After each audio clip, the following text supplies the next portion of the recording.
Боласақ, Ардақ мырза өзіңізден қонақ кәде. Өлең. Бір өлең. Онда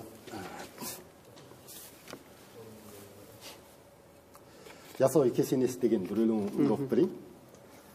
Бәрі өзгерген, өзгермеген кешегі күн. Өзегім талып осыраға жеткенімде көзім шалды қақпалдында отырған қартты. Қабырғаға сүйеп қойған таяғы құлай береді, құлаған сайын әр рет қайта сүйеп қояды. Кесененің іргесінде отырған қарт жер шималап отыр. Қолында шыбық алған шешесінен қашқан бала ағаш арба сүйеген біреуді айналып жүр. Анда-санда артына қайырылып сақ-сақ күліп мәз болады.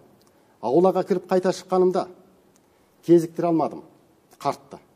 Таяғы сол баяғы орында тұр. Алыста бір бейне ескен желдей ұзап барады. Балада шешесі де жоқ. Қаңтарылған арба бір шетте тұр. 1000 жылдың алдындағы көрініс сияқты. Бәрі өзгерген, өзгермеген тілімнің ұшындағы бір образ құмды өлкеде қызарып айтып келеді.